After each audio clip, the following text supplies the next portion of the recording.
ती खूप कणखर आहे. ती कोणी एक नाही, ती पूर्ण सृष्टी आहे. ती कोणी एक नाही, ती पूर्ण सृष्टी आहे. ती दुर्गा, ती काली आणि तीच तुळजा भवानी आहे. ती दुर्गा, ती काली आणि तीच तुळजा भवानी आहे. ती शिक्षित होण्यासाठी लढणारी सावित्री आहे. ती स्वराज्याचं स्वप्न रुजवणारी राजमाता जिजाई आहे. ती जबाबदारी पाठीला बांधून लढणारी झाशीची राणी लक्ष्मीबाई आहे. आणि ती तुम्हाला मला जन्माला घालणारी आपली आई आहे. आणि खरंच खरंच ती खूप कणखर आहे.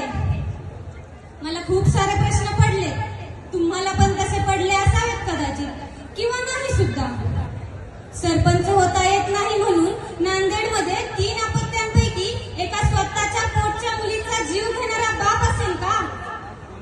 प्रपोजल रिजेक्ट केलं म्हणून तिच्यावर ऍसिड अटॅक करणारा बिनधास्त फिरू शकतो आणि तिने ते आयुष्यभर सहन करावं का?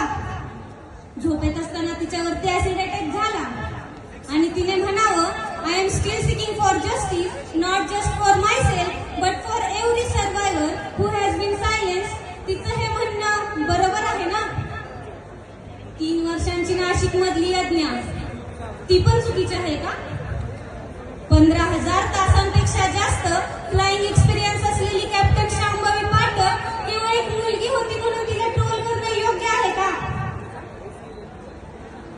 माझ्या प्रश्नांची उत्तरं नसतील कदाचित तुमच्याकडे, पण त्यांचं न्याय मागणं चुकीचं तर नाही ना? ती खूप सहन करते.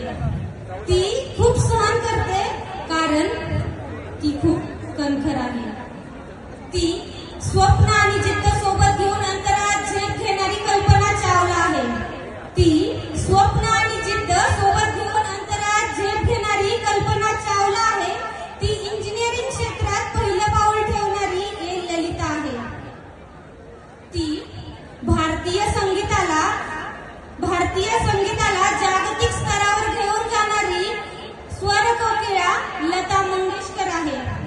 ती अमेरिकेत जाऊन वैद्यकीय पदवी प्राप्त करणारी पहिली महिला डॉक्टर आनंदीबाई जोशी आहे. आणि खरंच ती खूप कणखर आहे. ती खूप कणखर आहे. ती पलाश कुशल सारख्यांना लढणारी स्मृती मान